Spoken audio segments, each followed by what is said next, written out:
Ei, gente, Desirê Cury aqui para mais um episódio do podcast Além do Mais. Mas antes de eu apresentar o nosso Mega Power convidado, Mariana, hoje eu queria agradecer as pessoas que, de alguma forma, estão acompanhando a gente, dando um feedback muito legal do impacto das histórias, dos exemplos de vida, das dificuldades, dos desafios. Eu não posso, que eu pode chorar, eu vou começar a chorar. Porque as pessoas te param na rua, elas falam, nossa, eu amei aquilo que o fulano falou, que você e o Mariano gostam até do nosso pega pra capar, né? Você fica mexendo o saco. Que eu falo a verdade sobre a sua pessoa. Então, assim, eu queria agradecer muito vocês e falar que a gente tá acertando o veio, vamos seguir nessa trajetória, porque tá funcionando, a gente tá seguindo o nosso propósito e isso está fazendo muita diferença, não na vida só de vocês, não, nas nossas vidas também, né, Mariano? Isso aí. Fala, turma, Mariano na área, e a ideia do podcast tá dando muito certo, Desirê. E eu falo isso com muito, muito carinho no coração. Ontem eu recebi vários feedbacks das pessoas falando do que tem sentido, vidas que estão sendo transformadas. Então eu estou muito feliz de verdade com o propósito que a gente tem alcançado aqui e agradecer vocês que têm acompanhado a gente até aqui. Por estarem dando pra gente esse apoio, que eu acho que é o primeiro e o melhor e o maior podcast da nossa região, que tem trazido as melhores histórias, as melhores pessoas, e vai continuar fazendo isso. Inclusive hoje é um caso desse, é o caso desse, né, Desirê? Seguindo, né, a megalomania de Mariano. Que flow, que nada, nada, a gente tá muito além.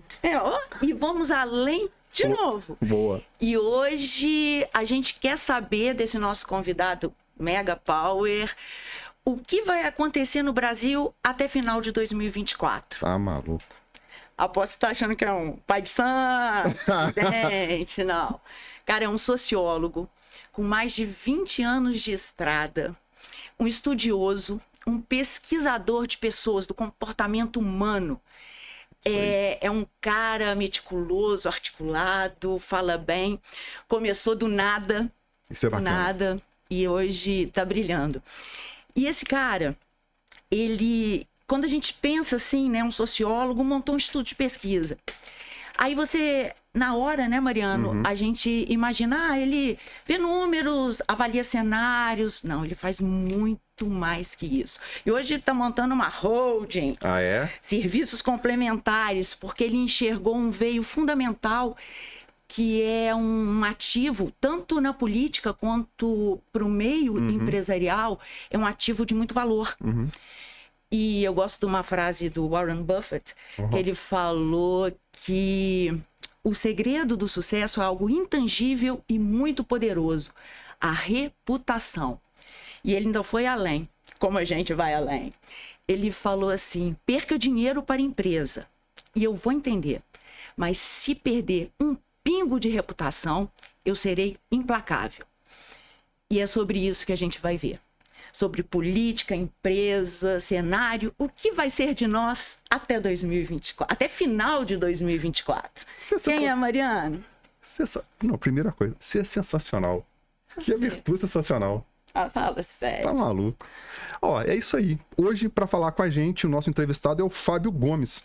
O Fábio é graduado em Ciências Sociais pela UFJF, depois fez especialização em Comunicação pela ECA na USP, se tornou mestre em Administração pela EBAP-FGV e doutor em Comunicação e Semiótica, que eu não sei o que é, Semiótica, pela PUC São Paulo. É diretor científico e fundador do Instituto Informa. Hoje, com 25 anos de experiência, seu nome é referência no país como especialista em pesquisa de opinião e reputação. Que chique. Além de ser autor de 2 livros sobre reputação. Poxa, seja muito bem-vindo, Fábio. Seja bem-vindo, Fábio. Eu ainda tenho que complementar. Hoje ele pauta os maiores meios de comunicação do Brasil. Caraca. E transita ali no triângulo Brasília, São Paulo, Rio de Janeiro. Bem-vindo, Flávio. Agradeço Orgulho. muito o convite, honrado com o convite. Que legal, cara. Além do mais, fiquei muito feliz, estava acompanhando já vocês, esperando a Desirê me convidar. Mariana, eu falei que eu ia ficar de mal com ela se ela não me convidasse. Ah, é? Tava ansioso por isso. Ela tá ficando famosa, ela tá meio assim, né? Não, Agora mas tô dando autógrafo, né, Mariana? Muito obrigado, viu, Bacana. pelas palavras e pelo convite. Não, a gente que agradece de ter um cara assim, da sua envergadura aqui, para trazer um assunto que muitas das vezes está longe do conhecimento comum, né? Essa construção da reputação, a gente falava aqui antes, como é que você constrói, a Desirê falou, como é que você constrói uma visão com um horizonte maior? Com mãe de santo, com lenda, alguma coisa? Não, é com ciência. E a gente gosta muito disso, né? E eu acho que manter a reputação é um desafio muito grande e muito importante para todos, pessoas e empresas, né, e marcas principalmente. E deve ser muito difícil conseguir isso. Porque eu vejo Wall Street, o maior setor de compliance está lá. E há sempre escândalo. Então, Fábio, o que é a reputação e como a gente mantém esse ativo tão poderoso? Reputação é um valor. Antes de tudo, é um valor. Uhum. E é um valor que é entregue a alguém pelas pessoas que a observam. A alguém ou alguma coisa. Então, a primeira coisa que eu comecei a traçar do conceito de reputação é que ela não é minha, é sobre mim. Ela não é sua, é sobre você. Porque é a reflexão de alguém sobre alguma coisa. A percepção, que é uma palavra muito usada, ela é o julgamento de uma observação. A reputação é fruto disso, dessa percepção. Eu julgo alguém. Eu percebo algo sobre alguém. Como a minha opinião ela não é suficiente muitas vezes, eu conto também com as interações com outras pessoas do meu núcleo de convivência. Se é uma pessoa ou alguma coisa muito conhecida, ouvindo dizer coisas nas redes sociais, buscando informações sobre o que o outro diz, para que eu possa formar a minha opinião e fazer o meu julgamento. A reputação é um valor em forma de julgamento sobre aquilo que eu percebo, sobre você, sobre alguma coisa. Então, não é minha. É sobre mim. Fica até estranho, às vezes, usar isso, porque as pessoas estão muito acostumadas com esse termo, a reputação do fulano. Mas como é a reflexão de um monte de gente, ele não tem a posse desse valor. Ele é premiado, ou ele é subjugado por esse valor. E aí, ele precisa administrar isso com processos comunicacionais, com postura, com atitudes. A gente está falando de comunicação de massa ou está falando de convivência em família? A reputação de um tio sobre um tio. Como é que as pessoas avaliam dentro de casa o tio? Rabugento, que reclama de tudo. Compõe ali um quadro de julgamento para dizer se a reputação sobre o tio é boa ou é ruim. A reputação parte desse princípio do julgamento das pessoas sobre alguém ou alguma coisa. E é difícil você construir e mantê-la, né? Quais são os cuidados? Como é que se constrói uma reputação? Com exemplos assim. Traz cases pra gente né? Ou situações, né, Mariano? Que a gente é bem curioso. Porque é tipo assim, eu entendi, a gente sente o que é reputação, mas como isso nos afeta? Talvez se fizesse um passo assim, como que se mede uma reputação? Talvez como se mede, a gente parte para como constrói. Primeiro, como é que se mede uma reputação? Porque ela é subjetiva, você já disse. Sim. Olha, isso começou a minha visada. Acho que tem outras visadas. Uhum.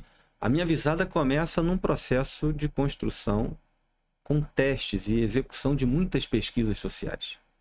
Muitas pesquisas sociais. Então, para se chegar a uma teoria sobre reputação, eu fui testando coisas na prática, nas pesquisas.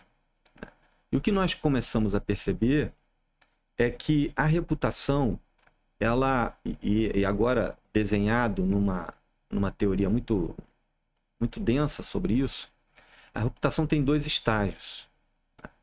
É a construção de padrões, uma primeira etapa, um primeiro estágio, e uma construção dos julgamentos. Então, os padrões é sobre uma categoria de coisas. Vamos falar de uma marca de café para o público CD, que mora na periferia de uma grande cidade brasileira. Muito bem, recortei o público. Esse público se interessa por café, eles conversam sobre o tema e eles, nessas conversas, e julgando e experimentando muitas marcas de café, eles chegam a alguns padrões sobre como um café deve ser. Esses padrões, que nós chamamos lá de quadro reputacional, ou quadro de referência para julgar um café específico, uma marca específica. Então, o julgamento de algo parte dos padrões para um determinado público, né? Para um determinado contexto social. Então, a estratégia de comunicação dessa marca de café para esse público deveria, então, entender os padrões de julgamento. Porque ali tem meta de comunicação. Você sai da subjetividade e começa a entender um pouco mais os processos necessários para que a reputação sobre essa marca de café tenha potência. E qual seria o objetivo? Aproximar essa marca, os seus atributos percebidos, os seus argumentos, a sua semiótica, que vamos falar daqui a pouco, a semiótica sobre tudo aquilo que comunica a marca, se aproximar para o público que a observa desse ideário, desse quadro reputacional, da referência de julgar. A marca que está mais próxima do ideário, daquilo que as pessoas idealizam, é a marca que as pessoas compram.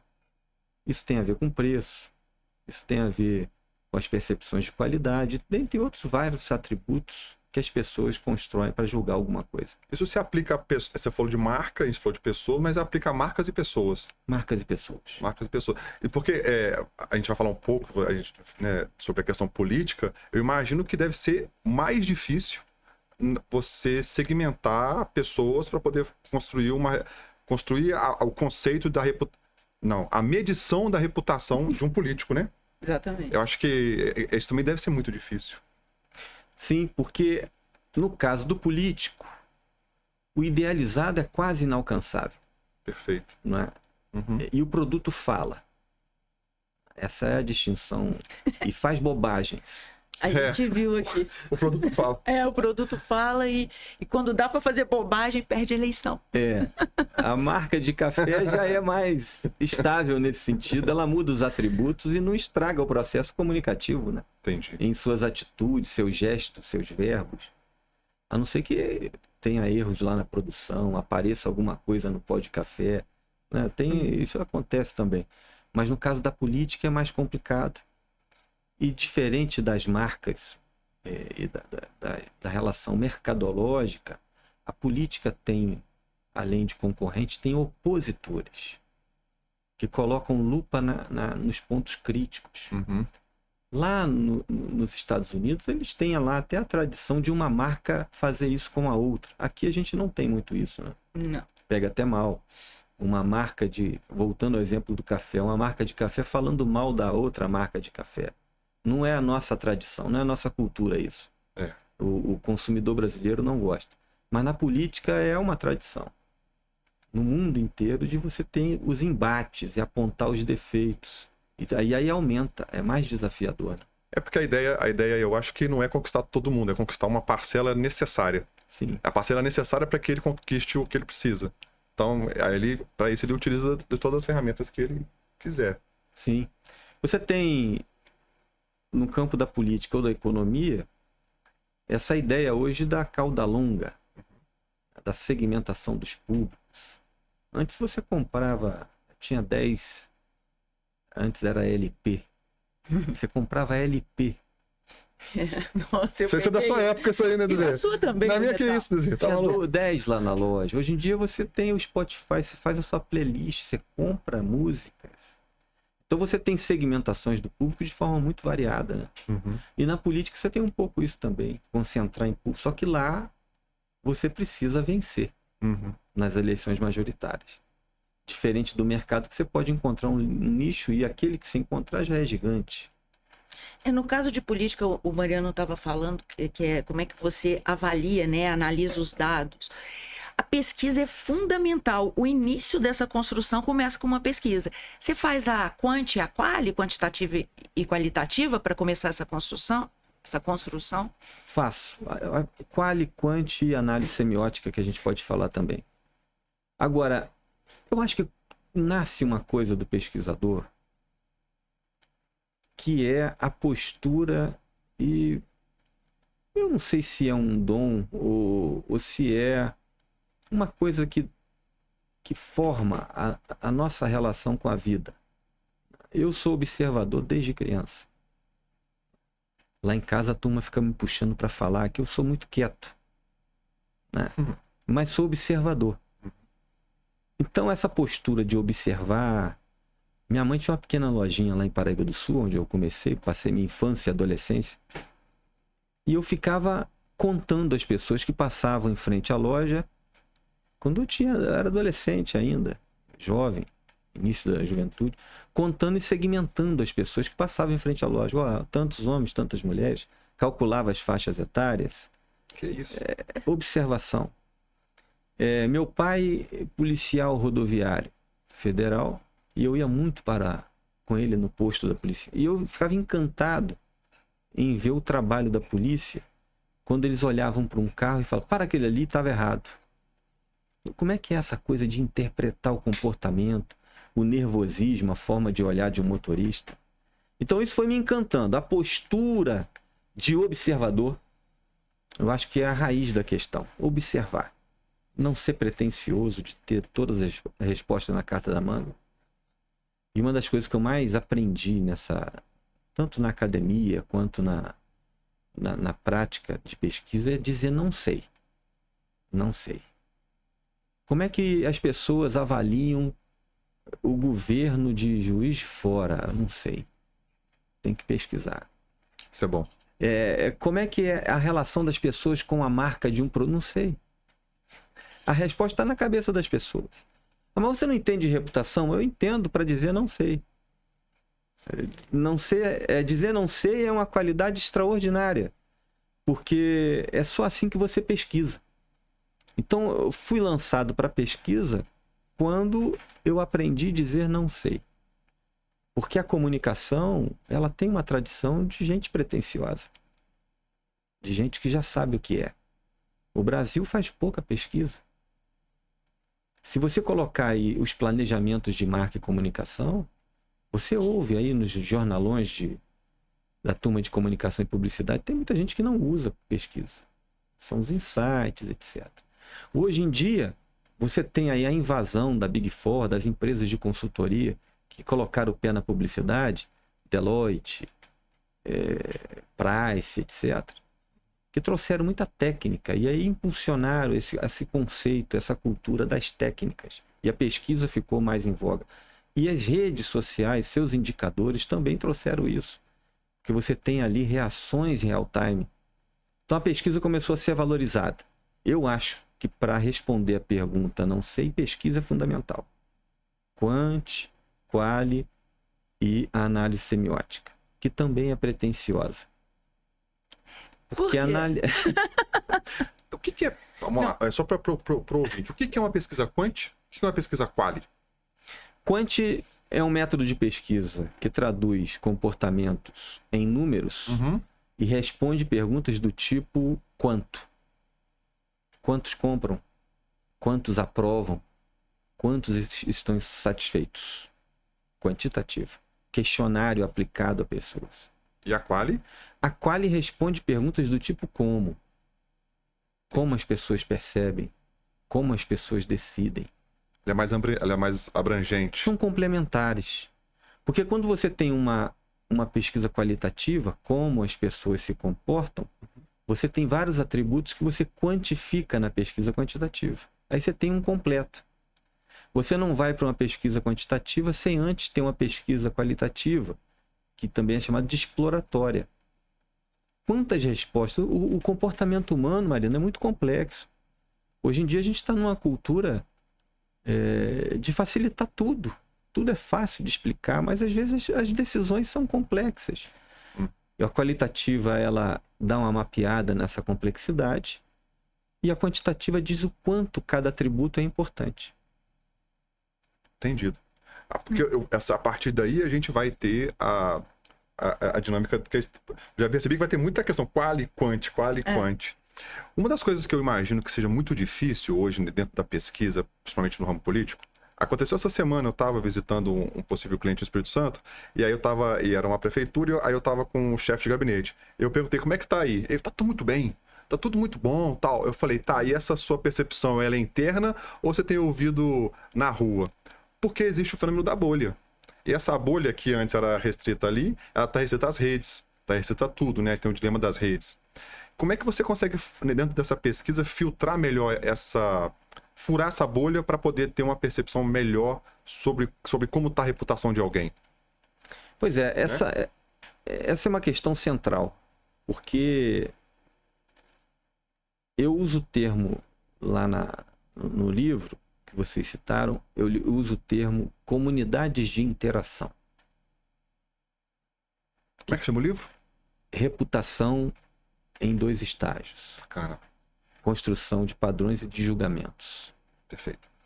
Que é um pouco que a gente está falando aqui. É bem o que a gente está falando, né? É comunidade de interação. Então você tem uma comunidade que é a própria bolha. E você tem fora da bolha várias comunidades e tem gente que participa de mais de uma. Então, por exemplo, se você chega nessa cidade e uma das primeiras coisas que eu tento imaginar, é quantas comunidades de interação forma aquela cidade. Entendi. Então, por exemplo, mães de alunos do ensino fundamental de escola pública, né, do município, formam uma comunidade de interação. Elas trocam ideias sobre questões comuns. Elas sabem o que acontece lá dentro. Quando se faz uma pesquisa para o público geral, como é que está a educação? Eles podem ter uma impressão pela que a comunicação traz para eles, mas a experiência está ali nas mães e nos pais dos alunos do ensino fundamental daquela prefeitura. Essa é uma comunidade de interação. Uma comunidade de interação menor, dependendo da cidade. As pessoas que fazem quimioterapia na capital. Que tem aquela van de uma escola, de uma prefeitura, que leva para a capital para fazer. Isso é muito comum aqui na região, e no Brasil inteiro. Aquelas pessoas que fazem um tratamento por 6 meses, 1 ano, entra naquele ônibus e vai até a capital, formou ali uma comunidade de interação. As pessoas que pegam o mesmo horário de ônibus todo dia para ir trabalhar, eles já se conhecem ali, já vê as mesmas pessoas. Olha quantos focos, olha a segmentação. É um microdado. E aí é instigar um pouco essa curiosidade e estruturar isso em dados. Porque eu estou falando dos ônibus, eu vejo com muita graça lá no Rio, tem vagão de trem que tem aniversário, festa de aniversário. Sim. Porque as pessoas entram naquele vagão, então já todo mundo se conhece, e já formou uma comunidade de interação ali. Eu tinha na infância, eu pegava ônibus para trabalhar e tinha a galera do ônibus e tinha várias coisas durante o ano, acontecia várias situações. E era a galera do fundo do ônibus. A gente segmentava o ônibus. Tinha a galera do fundo e a galera da frente. Do fundo era da bagunça. Então, assim, sai da bolha observando as comunidades de interação. E funciona mais ou menos assim, grosso modo, claro. Você faz essa segmentação toda que gera os indicadores. Passa para a quali, que vai entender como. Porque assim, tantas pessoas detestam isso. Mas por quê? Qual que é o motivo? O que elas falam sobre aquilo? E aí, como entra a semiótica nisso? Nesse tripé. E o que é semiótica? Porque para leigo aqui não sabe. O que é uma semiótica? O que é a semiótica? Semiótica é o estudo dos símbolos, signos. Você tem uma outra palavra, um outro termo que define semiótica, que seria o discurso o discurso que alguma coisa tem. Um discurso sem verbo. Então, a estrutura discursiva de algo é o estudo da semiótica. Por que ela é pretensiosa? Porque ela já diz o que é. E por que eu trouxe isso para a pesquisa? Porque ela é uma formadora de hipótese extraordinária. Então, quando a gente trabalha com a semiótica e faz uma análise semiótica, e tem várias escolas disso, eu sou mais ligado à escola norte-americana, a escola sociológica de Chicago formou ali um pensamento que vai desde a semiótica até o urbanismo. O urbanismo tem semiótica. As nossas vestes têm semiótica. Quando um comunicador fala, um marqueteiro fala para um candidato que essa camisa não é ideal, é porque ela comunica pelo cara.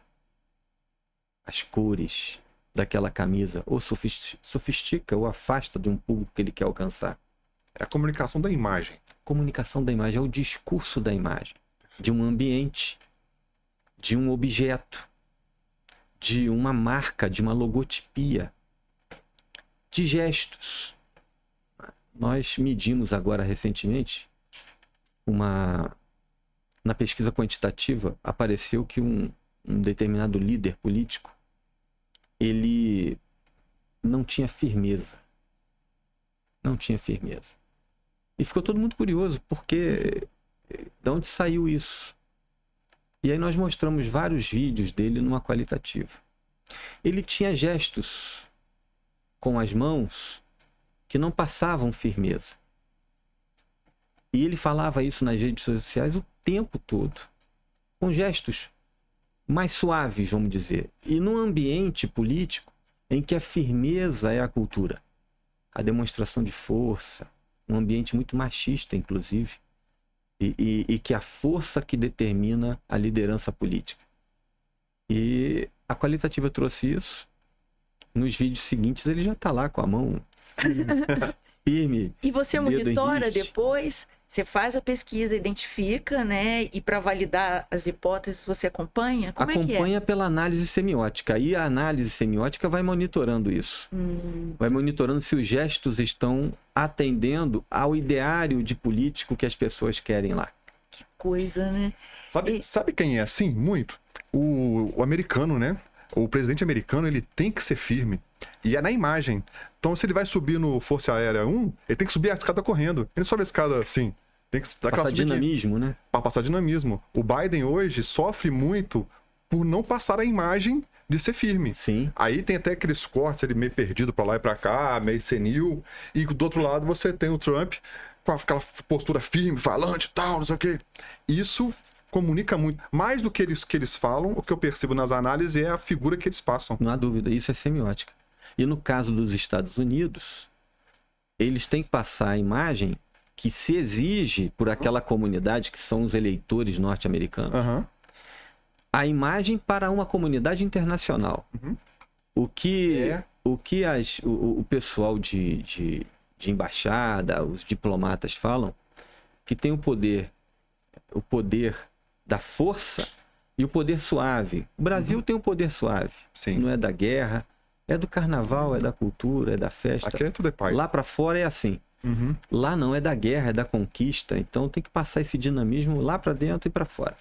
Essa postura frágil, às vezes, do presidente americano reverbera na possibilidade de um país invadir outro, porque acha que não está tão forte. Não há dúvida. Olha o tamanho disso, tamanho da semiótica nesse caso. É isso? É isso. Eles levam isso em consideração. Caraca. Gestos e verbos. É impressionante, né? E seu histórico, agora a gente quer saber de onde que você veio. Depois a gente quero saber a história desde o início. Porque você começou em engenharia, né?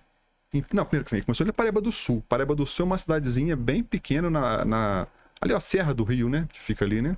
E ela perto de Juiz de Fora, mas bem pequena. Sim. Bem pequenininha. Hoje deve estar com uns 40 e poucos mil habitantes. É. Uma cidade pequenininha. Perto de 3 rios. Perto de 3 rios. Isso aí.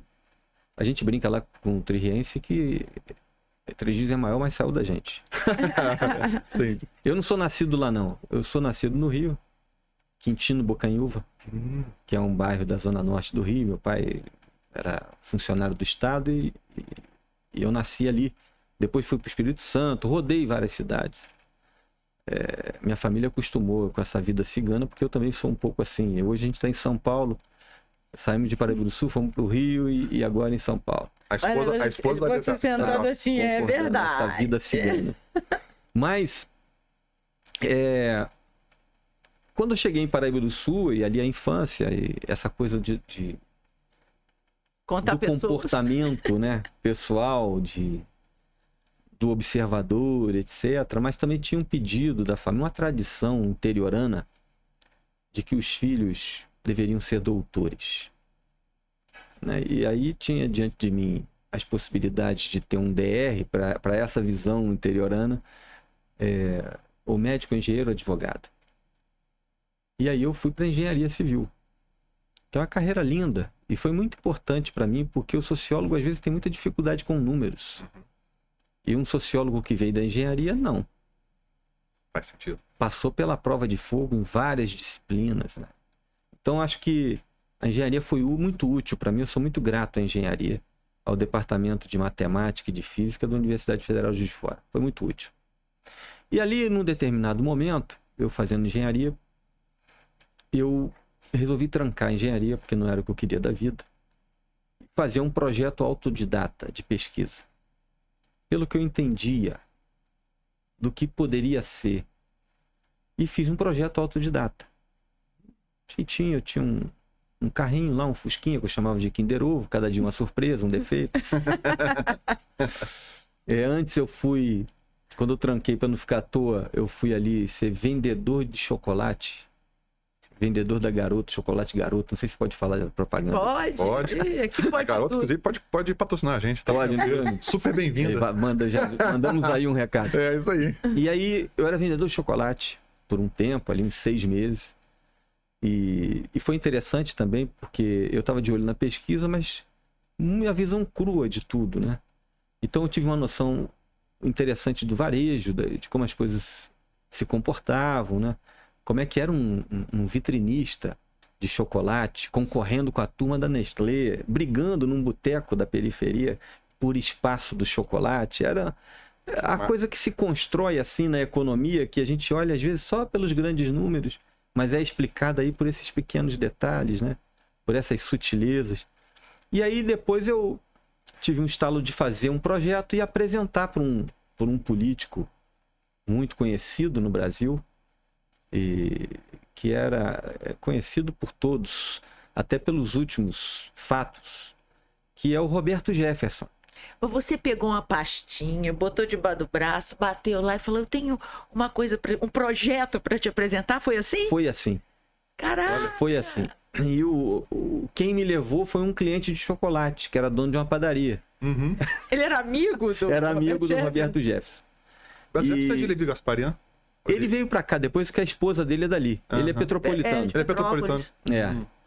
Ele também tinha uma relação, porque ele me conhecia desde criança, porque ele foi patrono da Polícia Rodoviária Federal, que meu pai era policial. Então ele ia lá em casa às vezes para defender interesses da polícia. Então ele já me conhecia. Então não foi um estranho que bateu lá, né?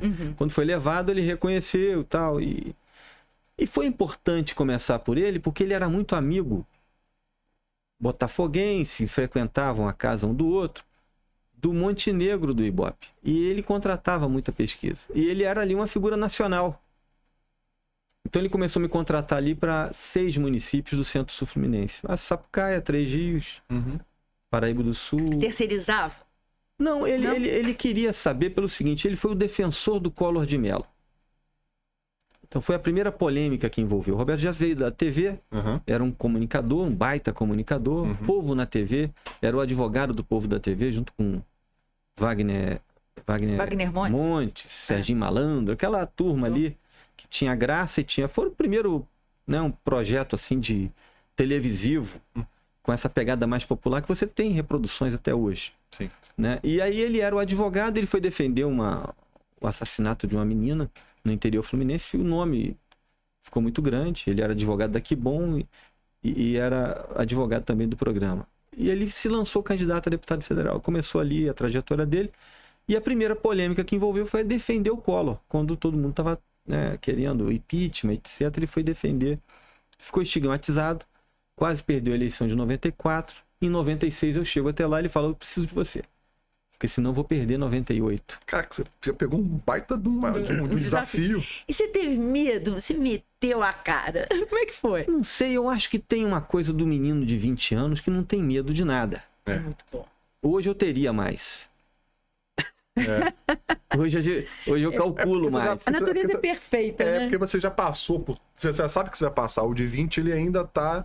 Ele imagina o que ele vai passar. Não, ele não tem nada a perder. Ele mete a cara, vai. Eu fui assim.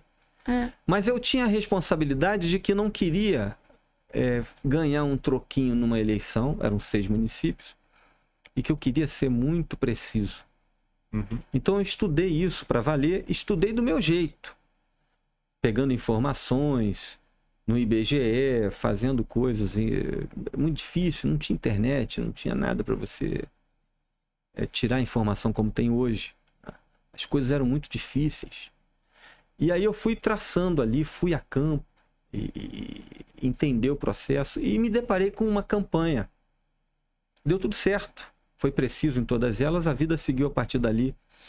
Em 97 abri a empresa.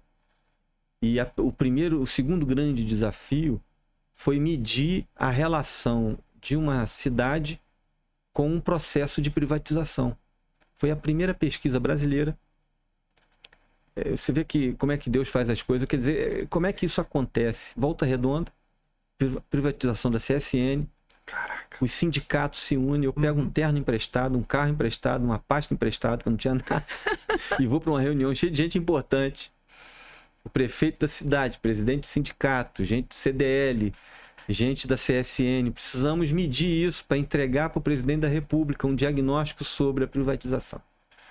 E nós fizemos um diagnóstico sobre a relação das pessoas com a privatização. E isso foi entregue ao presidente Fernando Henrique pelo ministro Francisco Dornelles. Uhum. E isso saiu na imprensa. No jornal Dia, me parece, no jornal Globo. E aí começou ali o garoto da pesquisa tomar ali dar algum contorno de quem estava começando a vida e precisava e podia ser acionado para esses desafios. Um pouco antes, desculpa se eu estou falando demais, Não. Não, Tá muito legal. A gente tá envolvido. Não, muito legal. empolga. Não, e assim, só figuras, Não, empresas... deixa ele falar. Enfim, vai lá. Mas aí, Maravilhoso. Um pouquinho antes, me chamou a atenção a questão do aprendizado, né? Você tem ali o início de um processo autodidata, mas a responsabilidade de quem queria aprender. Você falou de data porque você ainda estava na faculdade ali. Ou você já tinha iniciado o curso? Eu não sabia nada de pesquisa, das técnicas de pesquisa que a turma já estudava desde a década de 40. ele criou uma metodologia, ele está desenvolvendo a própria metodologia. Corrigi coisas, depois, estudando, né? O próprio Jefferson, na amizade dele com o Montenegro, corrigia algumas coisas. Olha, eu acho que você deve acrescentar isso aqui, porque eu vejo isso lá. A escola Ibope, que é uma escola importante, desde a década de 50, né? Fazendo pesquisa no Brasil, né? Mas um pouco antes, nessas 6 cidades que eu comecei, eu tive uma oportunidade de aprender um pouco o que me levou para a semiótica e para a comunicação. O que foi importantíssimo. Coisas que, de repente, eu não aprendi no banco da universidade, mas aprendi ali, em Comendador Levi Gasparian. Porque eu tinha um candidato que eu estava acompanhando, que era amigo do Jefferson. Tinha gente de comunicação que foi da campanha do Collor. Gente de assessoria de imprensa e de agência de comunicação, gente sofisticada, mas a pesquisa era do garoto da pesquisa ali de Paraíba do Sul. E o tal do seu Newton, um fazendeiro que era candidato a prefeito, é o que a gente estava acompanhando, o cara mais forte, mais preparado, cheio de equipe de comunicação. E um senhor chamado, com o apelido de Zé Boneco, começou a despontar. O pessoal da comunicação não sabia por quê, achava um absurdo, achava que as pesquisas estavam erradas. Trouxeram outros institutos e mediram a mesma coisa. Concluíram, vamos continuar com o garoto da pesquisa do Paraíba do Sul, que é mais baratinho. Tá dando certo. E eu falei, mas eu não posso dizer apenas que o Zé Boneco está crescendo, eu preciso ir a campo. Eu preciso ir lá conhecer isso. Sem saber que existia pesquisa qualitativa. E eu fui a campo e comecei a acompanhar o Zé Boneco em alguns eventos. E eu descobri que o Zé Boneco descobriu que as pessoas estavam fascinadas por uma novela chamada O Rei do Gado. E estavam torcendo muito pelo Sem Terra, porque o Zé Boneco visitava as famílias em campanha e quando ele chegava na hora da novela, o pessoal, não atrapalha a novela, só depois da novela. E ele sentava para ver e começou a observar o fascínio das pessoas pelo Sem Terra. O Zé Boneco não sabia nem ler direito. Escrever mal, ler mal. Mas ele leu o comportamento social. E eu aprendi muito com ele ali. Porque ele sai dali, cria uma estratégia que os marqueteiros do Dr. Newton não teriam coragem de fazer. Arregaçou a calça, uma enxada na mão, um chapéuzinho de palha. Ele subia assim no palanque e abriu o seu discurso falando, olha, eu represento Sem Terra, o Dr. Newton, o Rei do Gado. Você vai votar em quem? E aquela transformação em votos tem a ver com reputação. Porque as pessoas estavam idealizando um líder por um personagem da novela. Aquilo foi um aprendizado que eu só fui ter com consistência e na mais fina filosofia mais tarde. Zé Boneco. Depois eu fui trabalhar para ele. Foi? Então a vida seguiu ali com essa coisa, a consciência de que eu não sabia nada. Que eu testei coisas que foram importantes. Primeiro, como eu não tinha assim a técnica de pesquisa, eu potencializava muito as amostras. Eu ia em todo canto da cidade. Então eu não desprezava nenhum cantinho, nenhuma comunidade de interação. Em Patidoféres, lá naquela 20 quilômetros de estrada de chão, naquela comunidadezinha que só tem 20 famílias. Vamos lá. Porque pesquisa tem a ver com busca de padrões. Isso eu descobri ali. E dali parti. E comecei as pesquisas de mercado para o Supermercado Bramil, nosso cliente até hoje. E aí tem uma história de pesquisas aí para frente. Começou de Fusquinha. Kinder Ovo. Kinder Ovo, né? Que é a surpresinha. O problema é a surpresinha. E ganhou notoriedade no Rio. Você foi para o Rio. Daí só foi crescendo e criando, né, um pool de empresas complementares dentro desse seu tripé, né, de pesquisa, reputação, produção de conteúdo, comunicação. Como é que foi isso? Como é que foi essa sua trajetória? Olha, primeiro, diz que a necessidade que faz o sapo pular. Tinha ali, era mais fácil tocar de Paraíba do Sul, mas chega em 2002, eu sou convocado para uma campanha de governador. E uma primeira pesquisa fora do estado, no Distrito Federal. Lá em Paraíba do Sul.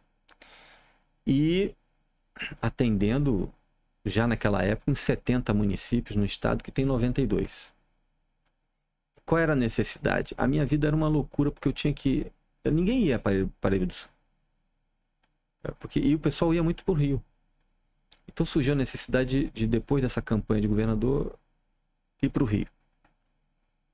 Nessa trajetória de 96 até 2002, já não era mais o Fusquinha, já tinha um carrinho melhorzinho. Tinha lá uma casinha que era o escritório e uma casa que a gente morava. E eu sabia que tudo que eu tinha seria consumido em um ano no Rio de Janeiro. Se desse errado, zero jogo, começa de novo. Pedi autorização à esposa, porque essas coisas que a gente que tem juízo tem que fazer. Foi, ela é companheirona, companheira, né? Porque tudo que a gente construiu virando noites ali no início, eu virava a noite junto com ela, revezando a madrugada. E a construção foi junto. E aí chegamos à conclusão que valeria a pena, então, apostar que é mais caravelas. E eu fui para o Rio com aqueles recursos e com dinheiro suficiente para um ano de despesa. E aí começou a acontecer. A imprensa nos descobriu. O jornal O Dia, à época, era um jornal muito importante. Eu não sei como é que está agora, menos porque ele arrumou alguns concorrentes, como Extra, etc. Mas na época a linguagem mais popular era só ele. E aí nós chegamos a ter até um selo, O Dia Informa, com a marca dos dois. Eu sou muito grato ao dia. Acho que tem uma coisa que eu trouxe também da política, que a gratidão não prescreve. Então, a situação até do próprio Jefferson hoje não me impede de citá-lo como quem me estendeu a mão a primeira vez. Massa. Perfeito. Jornal Dia também não prescreve. Eu carrego isso com força. A amizade que tenho pela Desirê e André também não prescreve. Tem muitos anos, né? Então... Aí eu começo a chorar. Aí, ó. Falei? Aprendi... Pode chorar. Aprendi que isso era um valor reputacional. E a construção do profissional e da empresa, ela passa por esses valores. Por exemplo, uma pessoa me encomenda uma pesquisa numa cidade. E por alguma outra razão, ela começa a receber de presente pesquisa. E ela me chama e fala, pô, eu sinto muito, mas o partido resolveu me dar, não vai me dar o dinheiro para pesquisa. E eu não posso te contratar. Eu falei, segue a tua vida. Eu não faço pesquisa para o concorrente dele. Mesmo na dispensa. Valores. Deixa para daqui a 4 anos. Mas você vai perder uma cidade, tem 5.000 e poucas. É ética, né? Ética. Caráter. Porque aí quem te contrata também sabe que está contratando mais que o serviço, né? Está contratando essa persona Sim. gratidão, com ética. Isso não precisava nem cogitar, né? Ser cogitado. É Eles que o constroem. mínimo. A pessoa... E não adianta, né, Fábio? Você colhe o que você planta. Colhe o que planta. Que história, cara. Me falavam assim na Baixada Fluminense, Mariano. Ali é perigoso. Ali a turma é pesada. Ali é não sei o quê. E eu fui para a Baixada Fluminense. E apliquei um conceito de vida que trago dos meus ensinamentos de escola dominical da Igreja Metodista. Sim, sim. Não, não. Preciso que você faça isso. Isso eu não faço. Para as pessoas, às vezes, mais perigosas daquele lugar. Eu quero que você faça isso. Falei, isso eu não faço. Porque eles entendem a linguagem do sim, sim, não, não. O que eles não entendem é você dizer sim e fazer não. Perfeito. Então, a lealdade, a questão do sim, sim, não, não, a questão da gratidão que não prescreve, foi ali papel fundamental para o grande avanço desse que eu digo, que é o boca a boca. A melhor propaganda do É a melhor propaganda do mundo. mundo. Eu nunca botei um outdoor do Inflor. Já tive vontade, até por vaidade, mas não por necessidade, porque o que vale é o boca a boca. É um falando pro outro. Cheguei em São Paulo pelo boca a boca. Me ligam aí essa semana me ligaram lá de uma cidade do interior do Pará. Sei lá, 70 quilômetros da capital. Boca a boca.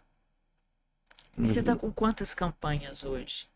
Olha, campanhas elas estão se construindo, mas eu fiz assim de novembro para cá 130 diagnósticos pelo Brasil afora. 90% no eixo Rio-São Paulo. 90%. E aí tem marcas que a gente está... 80% do que a gente faz é política. Governo, metade, eleição, metade. E esses outros 20%, mercado.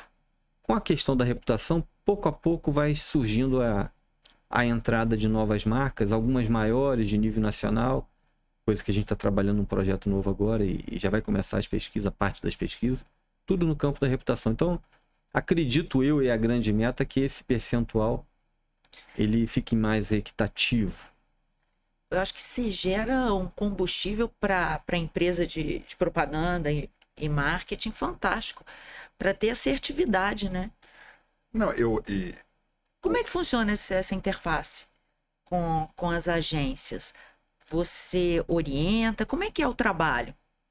Quando você faz essa abordagem de construção social dos padrões e construção da reputação de uma marca, essa distância conceitual entre o padrão e a percepção sobre esse julgamento dessa marca, essa distância, os atributos que a afastam, dá ali para o pessoal de comunicação uma direção de ação. É isso que eu entrego. É isso que eu entrego. Agora veja, o Brasil tem 250 empresas na associação de empresas. Está diminuindo um pouco, muita empresa fechando. Com as novas tecnologias, muita coisa está se resolvendo por uma moçada de pesquisa que veio para o digital e fazendo pesquisa no digital. Nós estamos fazendo testes para fazer... Eu não vendo nada que eu não testo antes. Então, muitas cidades que a gente está fazendo campo, a gente está fazendo no digital também, para ver qual tipo de cidade funciona, qual tipo de pergunta funciona. Já fiz uma pesquisa agora para um governo europeu sobre o mercado brasileiro. Nós fizemos aqui, uma empresa argentina fez lá na Argentina. Eles fizeram campo, nós fizemos no virtual. Funcionou, bateu as duas certinho assim. Então a gente está migrando para isso. Muitas empresas não caminharam, não deram passo para o digital. Eu até demorei um pouco. Então, Daí que vem a empresa de produção de conteúdo, você identificou essa necessidade? Eu identifiquei mais pela questão da reputação do que por ela. O que é? Pera, eu tô por fora, me explica isso aí. Ele, Não, porque ele foi para uma empresa de... Não, eu falei que você TDAH, Não. esquece. Memória é Não, Alzheimer. ele tá falando um negócio, aí já fala... Verdade, Ele foi para uma empresa... Alzheimer. Não, olha só. Não, Ele tá montou falando a aqui. Aí, Informa, ele foi... aí fez a empresa de reputação e agora criou uma de produção de A conteúdo. reputação... Então eu perdi isso mesmo. Então a reputação é uma empresa... Não é a reputação. Ele trabalha com reputação. Não, isso eu sei. Aí a empresa tem outro nome. Veja, Sim. mix de produtos. Na verdade é isso. Ela falou até em hold, mas eu brincou. Mix de produtos. Porque você oferece a pesquisa com a Informa, desculpa eu interromper. Eu entendi. Aí agora você também já está oferecendo a solução com uma empresa de mídia social. É isso. Vamos lá. Não. Tá. O Informa pesquisa social, pesquisas e escutas sociais, porque entra essa questão das redes. Tá. Fizemos agora, há pouco tempo, um diagnóstico extraordinário sobre escuta social para Fiocruz sobre cigarro eletrônico, que mudou muito a relação dos cientistas nos seus estudos com o método. Eu faço muita coisa para a área acadêmica também. Escutas sociais e pesquisa é a nossa base. Agora a gente tem uma abordagem de ver o comportamento social. Uma abordagem. Nem tudo que é pesquisa que aparece a gente está disposto a fazer. Eu chego aqui, eu tenho um questionário pronto aqui, vai lá e aplica para mim. Não, perde outro. Porque o barato nosso é a abordagem, é a forma de ler. Eu vou ser mais útil assim do que uma commodity de aplicação de questionários. Tem muitos para fazer. Então, é lógico que dependendo do momento e da grana, a gente faz. Faz tudo. Né? Mas eu evito. Para dar abordagem. Então, a abordagem é o reputacional. Te falei, 90 e poucos % de quem já procurou a gente foi por questão reputacional. Às vezes a pessoa não tem a noção do que seja, mas a aspiração é. Quero mais lucro. Tem a ver com reputacional. Quero mais voto, quero mais satisfação, quero mais... E aí, estudando a reputação, nós descobrimos um pilar da reputação, que é o bem-estar. Eu reputo bem o que ou quem promove em mim bem-estar. Faz total sentido, principalmente em rede social hoje. Não é? Um humorista. Ele está lá fazendo lá a sua graça e tem uma multidão de gente assistindo. Cada um de nós deve ter o seu preferido. Eu tenho o meu. E aí, tem ali uma reputação sobre como um humorista deve ser para vários públicos. Então vai ter público que não gosta de palavrão. Vai ter grupo que adora palavrão. E todos eles veem no humorista alguém que promove bem-estar. Tira a tensão da vida. Distrai, etc. Um humorista promove bem-estar. Porque bem-estar é um conceito muito amplo. Saúde do corpo, da mente, grana, relacionamento, etc. Então, quando eu vi isso, essa relação, e o mundo ia acabar com a pandemia, não ia acabar, então vamos fazer alguma coisa antes que o mundo acabe, eu chamei uma turma uma equipe de editoria de jornais, uma editora e uma equipe de jornalistas, que faz até projetos especiais para grandes jornais no Brasil, e chamei para compor ali um time para fazer matérias e conteúdo sobre bem-estar. Para gerar insights para as empresas. Olha aqui que as pessoas estão falando de bem-estar nessa área aqui. na área de cosmético, na área de alimentação, né? Isso pode trazer insights para a turma da comunicação trabalhar reputações. Então eu tenho o Instituto Informa, Pesquisas e Estudos Sociais, e que tem 2 produtos na prateleira: diagnóstico de reputação e produção de conteúdos para insights sobre bem-estar. Porque é o pilar da reputação. Entendi. Entendi. É ou não é uma holding? Assim, e tem a ver com entregar uma solução, né? Porque também tem muita gente que só pesquisa e olha aí, agora se vira. Eu acho que a rede social trouxe muito pra gente o tráfego pago, a necessidade de geração de KPI, geração de indicador para você ter assertividade. Então você cria as hipóteses, você cria as validas nesse universo online. Só que o que ele faz é muito mais amplo, porque a gente não tá online. Eu não sou um avatar, eu tenho vida, eu tenho relações, eu tenho a minha bolha. Uhum. E a bolha na internet, ela se confunde, ao meu ver, né, de leiga, né? Então, ele consegue ter o que eu acho que é o sonho de todo empresário, assertividade. Na tomada de decisão, principalmente do político que tem que vencer, né, numa eleição. Sim. Eu queria... Pode? Pode, então segue o raciocínio. É porque...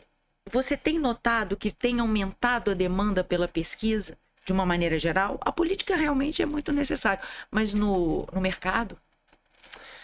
Pois é, a pesquisa.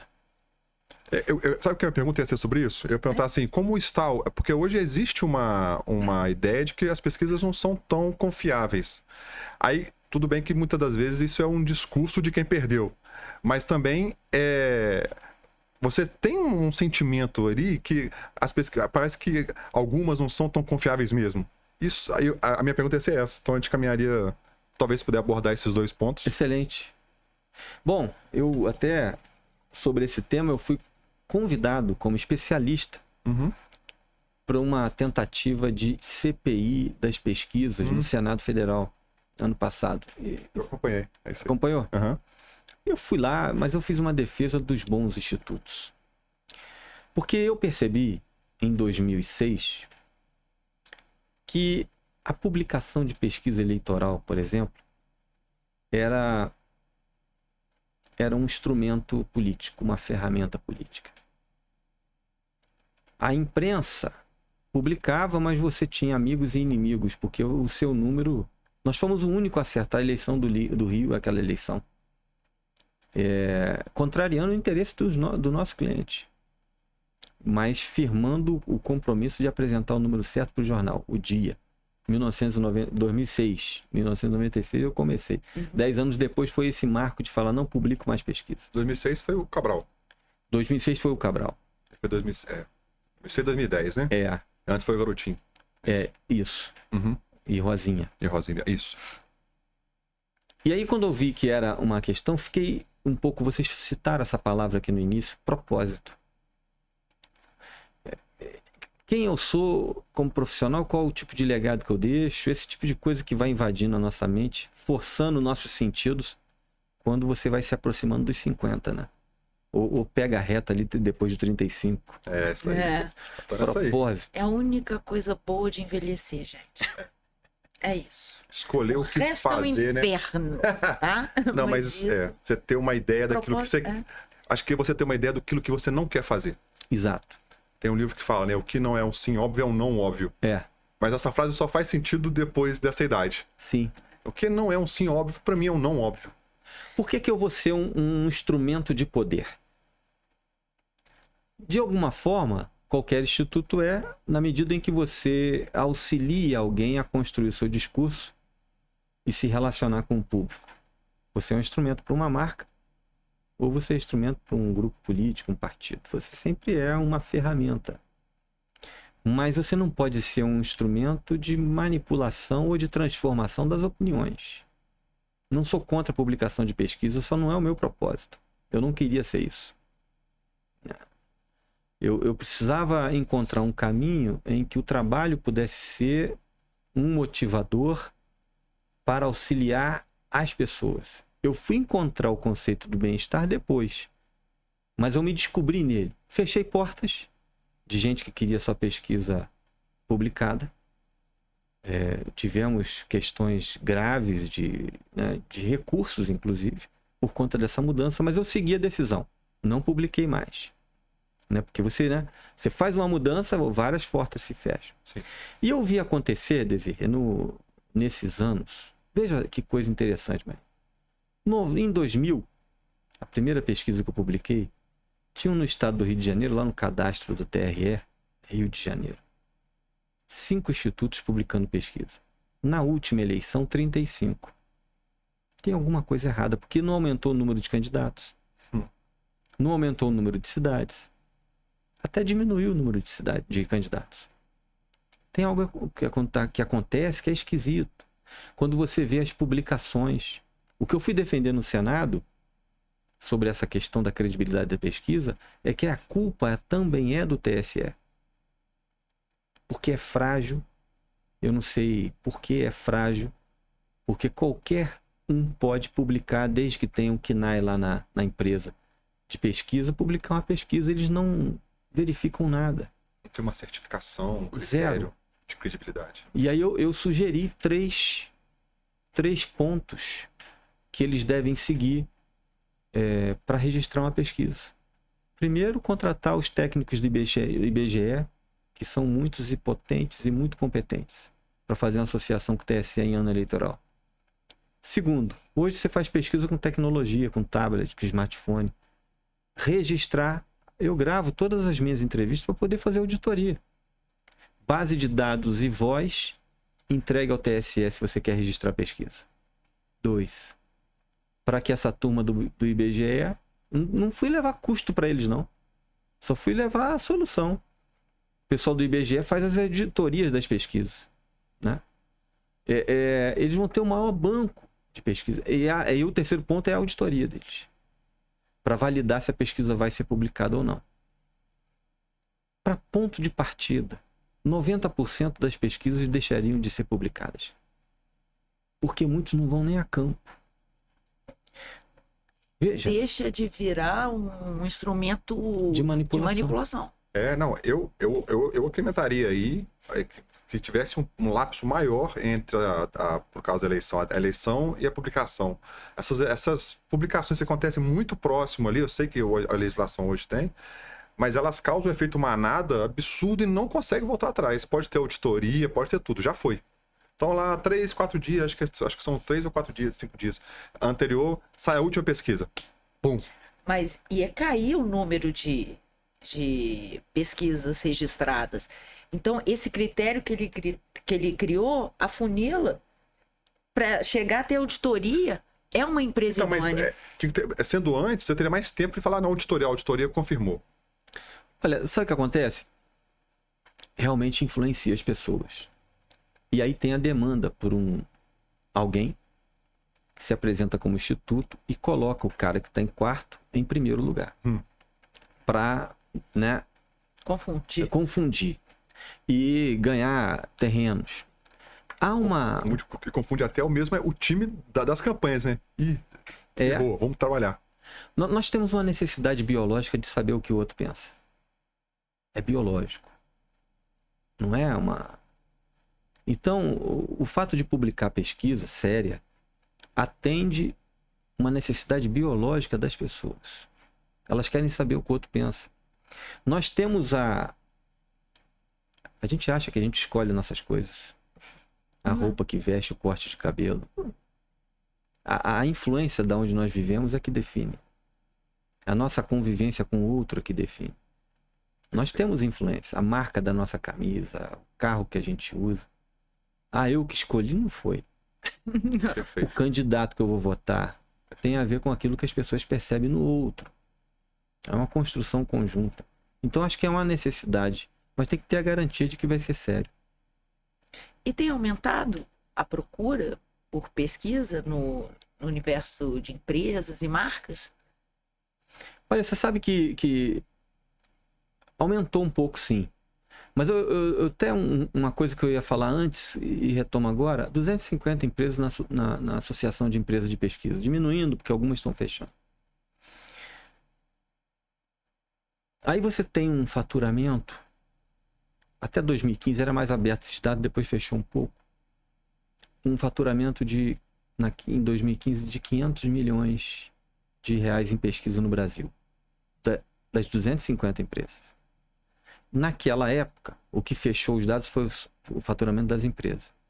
Naquela época, 80% daquele faturamento, falei 3 milhões, são 2 milhões de dólares, ficava concentrada em 10 empresas, nenhuma brasileira. Eu falei 2 milhões, não 2 bi. Desculpa, 2 bi de dólar. Essa de reais, 2 bi de reais, desculpa. 2 bilhões de reais de faturamento que estariam ali rodeando essas 250. 250. 80% são de 10 empresas que não são brasileiras. Tá maluco. O que isso quer dizer? Aí que chega o ponto. Essas empresas vêm para cá para fazer pesquisa que elas fazem lá fora. E reproduzir aqui a pedido dessas empresas que atuam na praça brasileira. Uhum. Isso significa que as empresas brasileiras fazem poucas pesquisas. Ou estão contratando das gringas, ou não estão fazendo. Está mais para estar contratando das gringas. O faturamento de pesquisa no Brasil caiu desses 500 milhões de dólares, agora sim, para 300 milhões de dólares agora recentemente, 2023. Uma queda. Nós migramos para as pesquisas automatizadas de disparo telefônico, essa que a gente recebe toda hora. E as pesquisas mais sofisticadas estão diminuindo. Isso é um risco.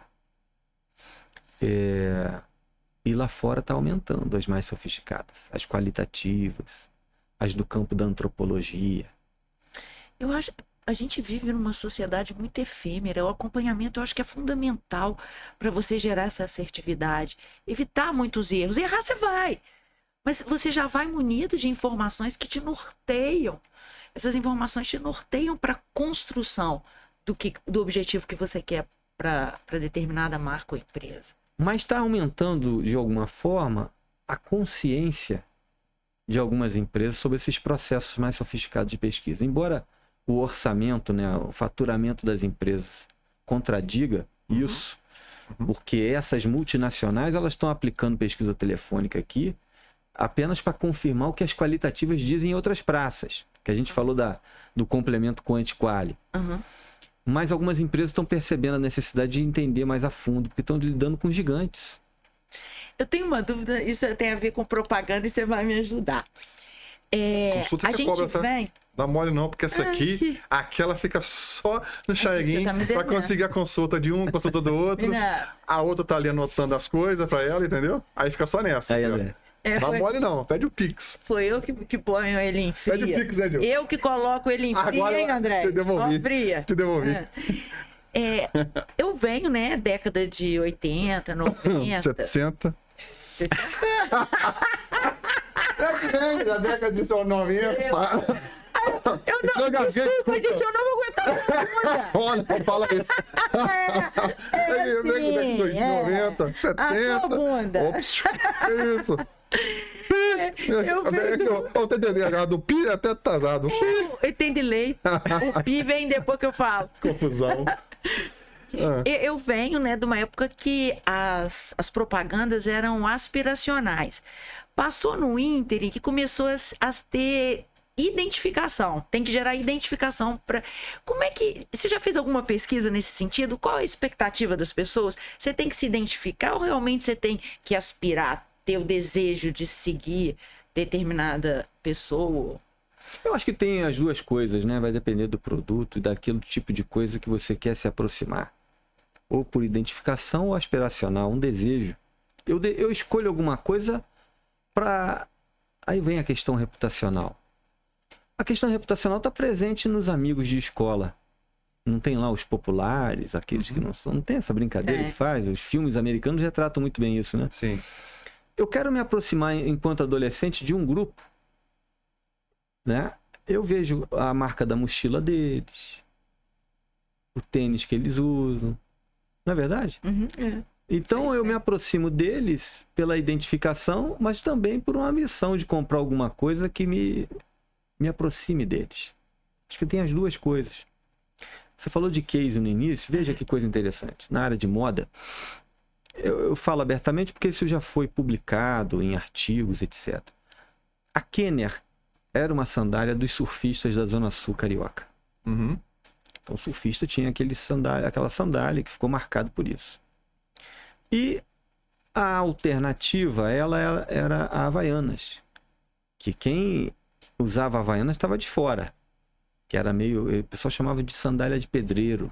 Estigmatizando a marca. E estigmatizando os pedreiros. Por que não, né? Uhum. Então tinha essa bobagem na época. E essa sandália Kenner, ela, por um aspecto específico, que aí sim não vale a pena entrar, ela foi retirada das lojas da Cantão e foi colocada em lojas parceiras. Ela sumiu. E quem começou a comprar ainda com mais força, porque já estava comprando na Cantão, era a turma da periferia. Ela foi adotada pela periferia.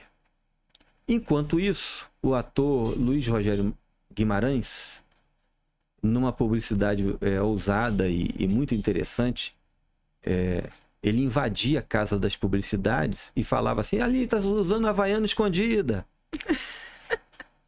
Aí, no mesmo momento que a Kenner foi tirada das lojas da Cantão e os surfistas da Zona Sul não acharam mais, houve uma migração para Havaianas. O tempo passa. 15 anos depois, a Kenner... O que eu faço com a Kenner agora? Porque fomos atropelados pela Havaiana e tal. E nós fomos convidados para fazer um diagnóstico reputacional junto com uma empresa norte-americana. A empresa norte-americana disse: fecha, acaba com a marca. Nós dissemos: investe na periferia. Esse é o Nike deles. Eles têm a identificação com a marca. Então, eu tenho um orgulho enorme de ver hoje a Kenner faturando 500 milhões, empregando tanta gente, e não ter seguido a orientação de fechar. Tem um público para ela. Não é mais a Zona Sul. Eles não querem mais a Kenner. A Zona Sul usa Havaiana. Havaiana. Não vou entrar no mérito da qualidade do produto ou não, mas todo produto tem um público desde que você consiga identificar esses padrões e trabalhar em cima deles. Exato. Isso está dentro da sua...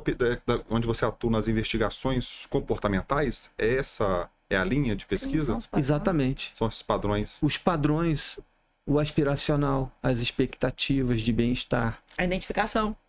Poxa, eu uso uma marca de relógio que me promove um status.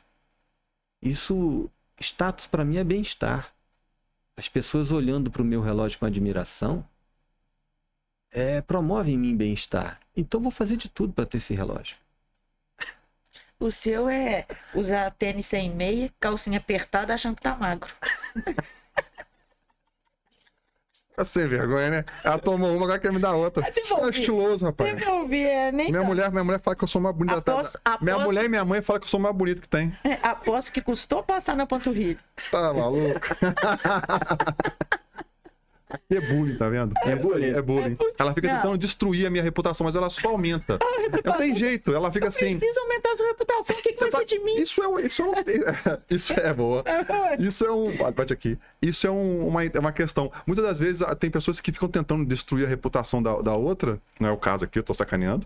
Mas acaba aumentando a reputação, porque é um fenômeno ali das pessoas abraçarem aquela pessoa que às vezes está sendo marginalizada, né? Vitimizar, né? Vitimizada, a palavra é essa. Ainda cabe o fale mal, mas fale de mim?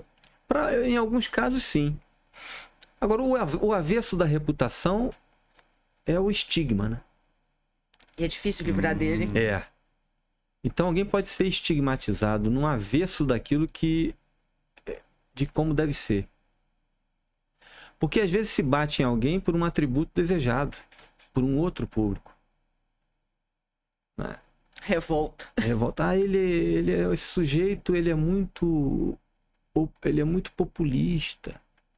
Ele não pensa política pública, ele distribui cestas básicas, por exemplo. Aí bate num atributo que é caro para muita gente. Você não pode falar, você é profissional, eu posso. Mas, por exemplo, o Bolsonaro, Muita gente critica e fala, não fala palavrão, eu não penso pra falar e tal. Mas ele tem uma identificação com muita gente que queria estar fazendo dessa forma. Sim. Então você bate nele e acaba elevando ele naquele público. É um exemplo. Não é público. Esse exemplo da política que você traz, um pouco antes de 18, Uhum, teve a eleição na Alemanha e na França, próximas uma da outra. uhum. A identidade visual está na internet. Eu peguei isso e coloquei nos meus grupos lá de WhatsApp. Olha aqui, tem uma coisa aqui, hein? Ventos da Europa podem vir para cá. A questão do observador. A identidade visual da comunicação da Merkel, que venceu na Alemanha, Uhum. e do Macron, Macron. que venceu na França, era um plano fechado, mostrando praticamente o rosto e as imperfeições.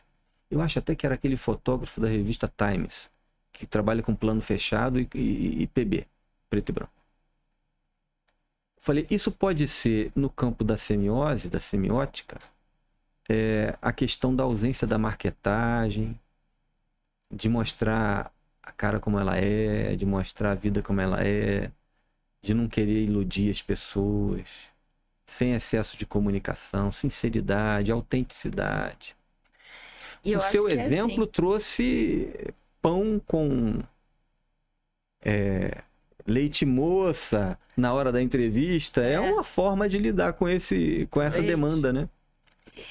E você falando isso, é fácil você ver que tem uma tendência assim, quando você pega dois materiais e testa na rede, um mais elaborado e o outro mais realístico, digamos assim, eu tenho notado nos meus clientes esse que não é não ter o cuidado, mas não ser plastificado, ser real, mas bem feito. Ele tem tido um maior engajamento com o público. Sim. Que eu acho que seria uma identificação.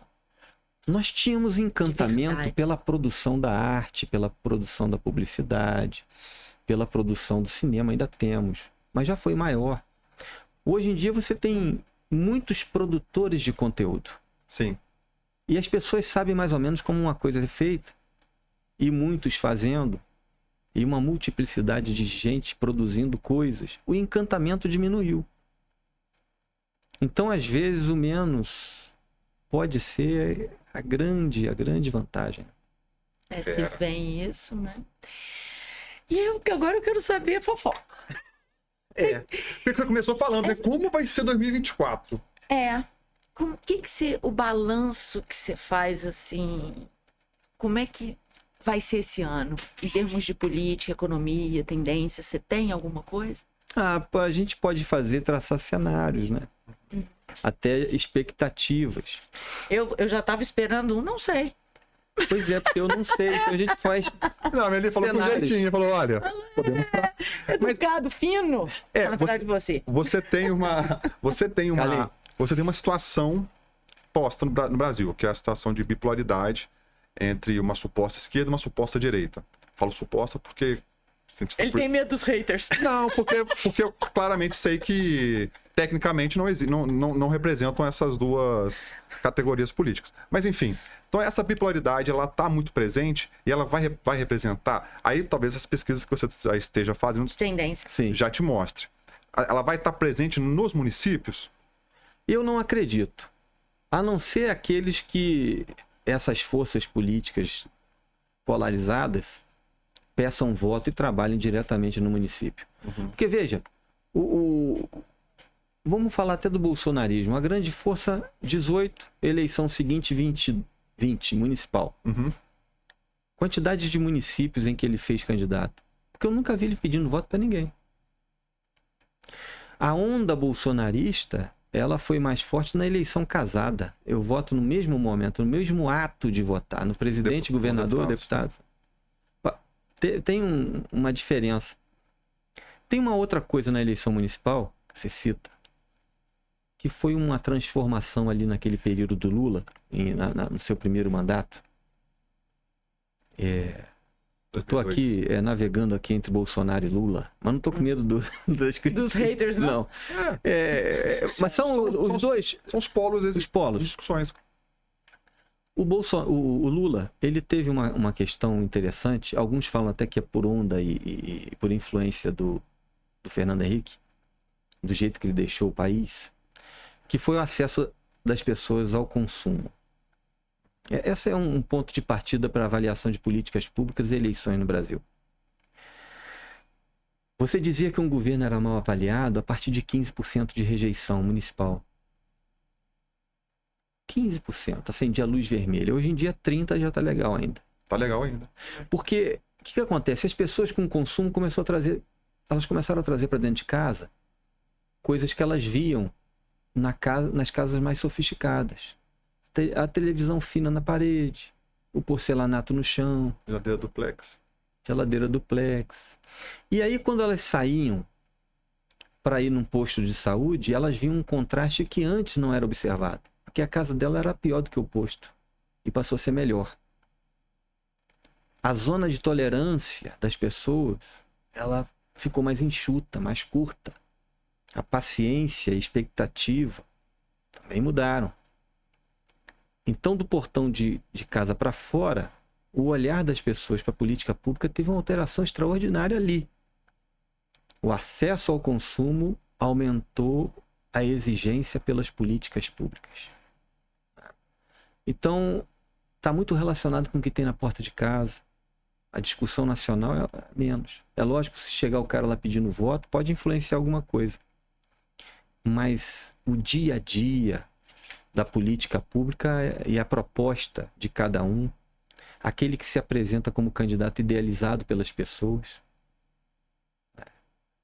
a reputação vai ser, quem tiver mais próximo à reputação será mais potente, o voto chega mais rápido. Mas tem vários fatores que explicam isso, como tendência, que a gente tem observado. Eu quero alguém que sabe fazer. Preparo. Domínio da máquina pública. Para o público do Leblon, saber fazer é ter diploma na PUC do Rio. Boa. Né? É. Se você chega num bairro da periferia, saber fazer é legado. Já apresentou coisas, eu quero saber o que ele apresentou. Não é o preparo acadêmico, é o preparo de entrega. Então, os públicos vão variando nessa exigência, mas eu quero alguém que saiba fazer. Na periferia, em regra, é onde precisa mais do serviço público. Exato. Então, a gente já sabe que o diplomado, às vezes, não quer dizer que leve para lá o serviço. Exato. Por isso que a esquerda carioca, a Zona Sul carioca é um pouco esquizofrênica para votar, falando do Rio. Essa da caviar. Eles votam na esquerda no proporcional e espiam a culpa na direita na majoritária. Sempre foi assim. Lá no Rio. Na São Paulo eu já não vejo isso. Então, alguém que saiba fazer objetivo, e os atributos de quem sabe fazer vai variando de público para público. Outra tendência que a gente tem observado, sabe o que fazer. Porque o sujeito pode ser competente e fazer errado. Fazer aquilo que eu não preciso, não atender minha prioridade. Então, quando você vê políticos fotografando, tirando fotos e live nos bairros populares, essa presença significa alguém que está ali para conhecer a realidade social e trazer soluções. Ele não está ali à toa. Sabe o que fazer é vir aqui conhecer o que eu preciso. O terceiro, e acho que impacta um pouco esse teu exemplo, consegue fazer. E eu estou falando de gente com pouca escolaridade falando essas coisas assim numa qualitativa. Estou falando de qualitativos de todas as regiões do país que nós fizemos. Governador em Rondônia, governador em São Paulo, Senado no Rio, prefeitos, dos últimos 4 anos. Consegue fazer é porque não se faz nada sozinho em política. Eu preciso do outro, eu preciso conversar com outros políticos. Eu não posso ser o político brigão. Porque o brigão faz graça, mas não resolve nada. Eles aprenderam isso. Interação com outros políticos. Eu preciso conversar, negociar Perfeito. Votações. Perfeito. Eu preciso de alguém, aí entra a semiótica forte, que queira fazer. Gestos e verbos que expressam que aquele sujeito quer fazer, que aquela mulher quer fazer.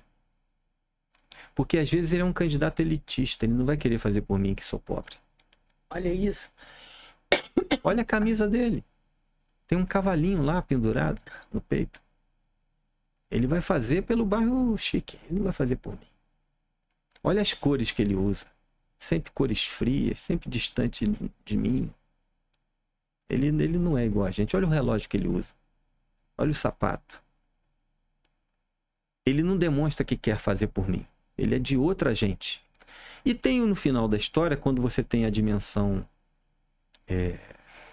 do campo ideológico, que provavelmente vai ser presente nessa discussão aqui em Juiz de Fora, nessa próxima eleição, que é o como fazer. O que distingue os extremos é o como. Pega um eleitor bolsonarista e um eleitor pessoalista. Não vou falar lulista, porque o Lula é centro, eu acho. Também. Uma mãe de criança do ensino fundamental da escola pública municipal, bolsonarista, e a outra é do PSOL. O que você quer para sua escola? Qualidade no ensino. Os dois, as duas falam. Aí você pergunta como é que alcança a qualidade. Ordem do lado de cá, bolsonarista. Diversidade no psolista. Mas os dois têm o mesmo objetivo. A visão de mundo, de como alcançar a qualidade, é distinta. Eles brigam pela visão do mundo, pelo caminho, pela rota, pelo trajeto. Mas eles não brigam pelo destino. Brigam pelo trajeto, mas não brigam pelo destino. Então, isso traz muito para o campo municipal. E nem sempre a questão mais domésticas, né? Porque a qualidade de vida está impactada diretamente numa ação. A pessoa odeia o prefeito num dia. Asfalta a rua dele, ele passa a adorar no outro. 20 anos que era de barro. É isso mesmo. E as discussões presidenciais são muito longes, né? Você fala em bilhões. Deixou 250 bilhões. PIB. PIB. Você fica olhando assim e fala, Ele quer saber como é que vai melhorar a vida dele. A vida dele. É isso. Que é o pilar que ele começou falando, que é o bem-estar. Bem-estar. Talvez essa é a mensagem.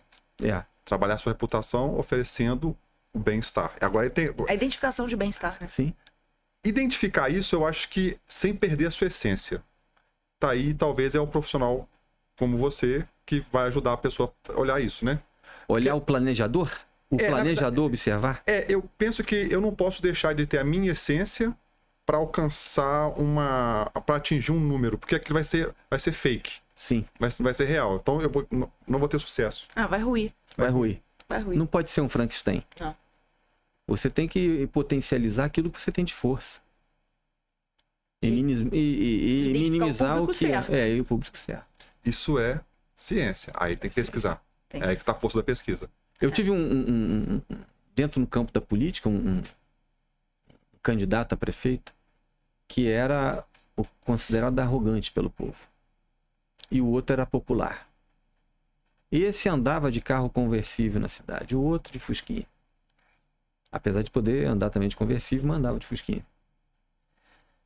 E aí, identificando essas questões na pesquisa, ele encontrou um caminho. Eu vou até andar num carro mais popular, mas eu não vou ser o que aquele cara é, porque você é um Frankenstein. Eu falei, eu concordo. Então eu vou criticar o populismo e exaltar o resultado, porque a minha vida é uma vida de resultado. E foi assim que ele venceu a eleição. Eu não vou em velório de quem eu não conheço. Ele falava isso no palanque. Para fazer média, brincar com o sentimento das pessoas. Excelente isso. E aí ele começa a desconstruir a qualidade do outro. Mas de forma propositiva e sustentado numa coisa que não é fake, né? É verdade. É verdade. Nossa. Verdade, Mariano. Liberta. Liberta. Liberta. Mas, Fábio, como é que é o Fábio pai, o Fábio esposo? Ah lá, a digníssima. Você podia sentar aqui com a gente, hein? Vem. Aí tem que fazer, a reputação sobre a gente tem que ouvir do outro. Agora não é o Fábio, é sobre o Fábio. Ó. Chique. Quero só ver. Agora. Esse aqui eu só vou escutar. Agora a gente vai ver a reputação. Quero saber. Agora vai ser o momento do saber a real, se é. A real, vamos Puxa ver. pra você aqui, ó. Pode desmontar tudo que eu construí aqui do que seria, né? Então, aí acho que vai ter que consertar, Diogo. Vai mexer na coisa. Pode botar que eu boto pra você aqui, vai. Pode jogar lá. Aí, ó. Aqui eu queria, antes de tudo, pedir desculpa pro Diogo que eu quebrei ele no meio, tá? Tá bom, Diogo? Obrigada. Maluco, aqui o cara faz tudo, minha filha. Faço entrevista, mexo na câmera, no som. E enche sai o saco do próximo. Para. E erra nome de convidado. Nunca. Ó, Diogo. Vamos saber, não, primeiro, né? Uhum. Essa é a esposa. Você não vai apresentá-la, não? Pra te Não, botar vou em deixar com lençóis? você. Vou botar em lençóis. Muito bom ter você aqui, porque a gente vai fazer agora o teste da reputação, Fernanda. Caraca, olha isso. Teste Ele não precisa ter essa preocupação. É, que massa. ó, tchan, tchan, Nenhuma. tchan. Não. Você não sabe como é que nós ensaiamos isso antes de chegar. Ah lá. Como você já conhece a Desirê? Porque nem eu sabia, tá? Como você já conhece a Desirê, você já se preparou, né? Cara, Não, cara preparou escolado, nada. cara que trabalhou com o Roberto Jefferson. Escuta agora. Roberto Jefferson. Tá? O que cara mais? trabalhou com. Você trabalhou com o Sérgio Cabral ou contra Sim. você? Com o Sérgio Cabral. Sérgio Cabral contra. Não, mas ele tá sempre ali. Ele tá trabalhando com os grandes do Rio. Você acha que ele não vai dar conta de nós dois? Ah, vai. Vai, com certeza. Mas conta pra gente. Quem é o Fábio em casa? Fábio Boa. é um Não vai grande chorar, homem. Uhum. E estamos nessa caminhada há 36 anos 36 anos que estão juntos. de namoro e 25. Não, 30 e. Ó, Homem não pode errar, você pera sabe. aí. Não, As moças podem. Mulher tem na licença poética. menopausa, esquece, né? Você tem licença poética, você pode ler. Fica à vontade. Pode, né? 35 de casar, de namoro e 35? 29. 26, que isso? 26 de casado, é. 26. Duas filhas lindas. Duas filhas, a Pietra, que é o nosso orgulho, e Maria Eduarda também. Bacana. E vocês Dois começaram orgulhos. juntos, né? Começamos Na juntos, luta. E você estava sempre do lado dele. sempre. Oh, tem que ter mulher na história de sucesso. Número 00. Não, eu também tô acho. falando com Vou o Pedro, seu filho, Aham. que eu não sou. Ah, você é número 1, não. Sou número 0.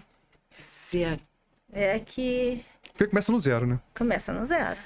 Fábio é um bom pai, é presente, porque a vida muito. dele deve ser uma loucura, né? Viajando o tempo inteiro. Como é que ele Às vezes, administra isso com às vezes vocês? carrega até uma filha, outra. E ano passado foi o primeiro. A primeira viagem, né? Dos 3 juntos, só que eu acho muito importante. Daí ele foi para um trabalho e levou as 2.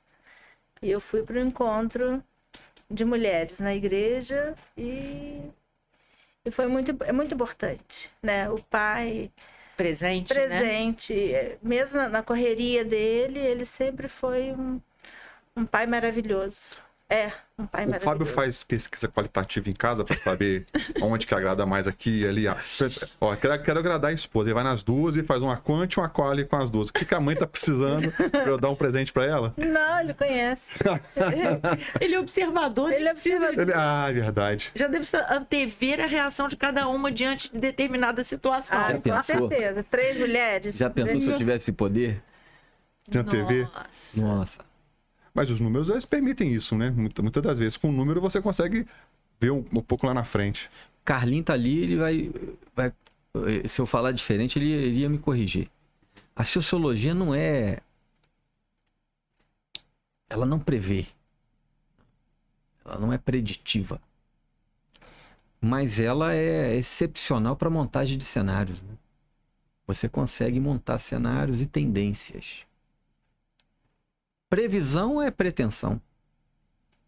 A sociologia não dá um caminho para isso. Aí eu não sou sociólogo em casa também, não. Não, é pai. Lá eu sou pai. Pai. Não dá para Mesmo. prever nem para ler. É que aí mexe com o emocional, já mistura tudo. Você não tem a frieza, né, de analisar uma situação. Envolve. E as meninas têm quantos anos?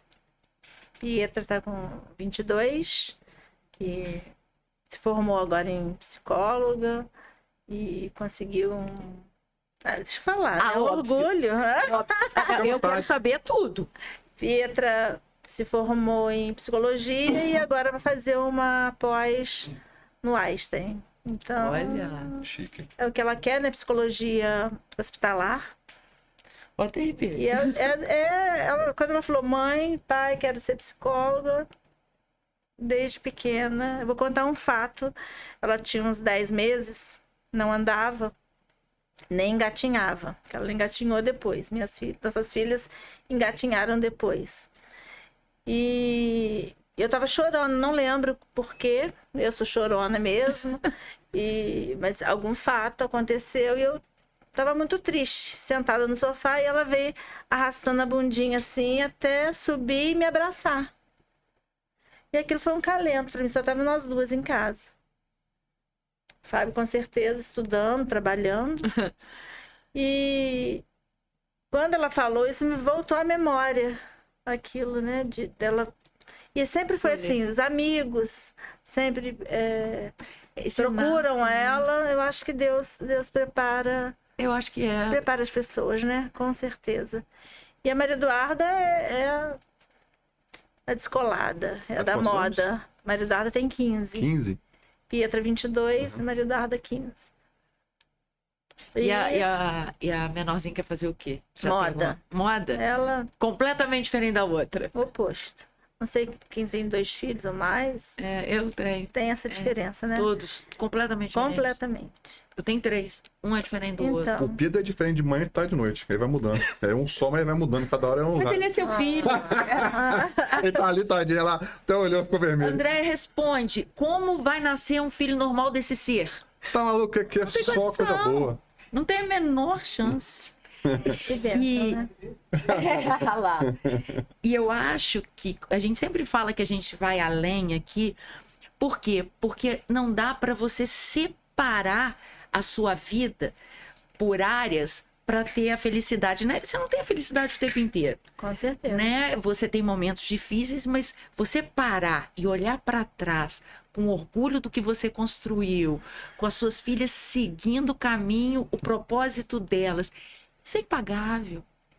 Isso para mim é a felicidade. E uma mãe que parou no 2º grau, terminou o 2º grau e parou. E a minha preocupação sempre, eu tinha essa preocupação. Ai, será que o Fábio, que é tão estudioso, né? As minhas filhas, eu vou dar conta disso? Né? Com maestria, minha filha. E ver com... Isso é Deus, né? Ó, estão expulsando a gente, Diogo? É isso mesmo? A gente vê a mão de Deus em tudo. Eu sempre falei que Deus tem um olhar muito especial pra gente. Que é o Senhor mesmo, O né? início do que o Fábio falou. Tudo que ele construiu, você estava ali com ele. Dia e noite.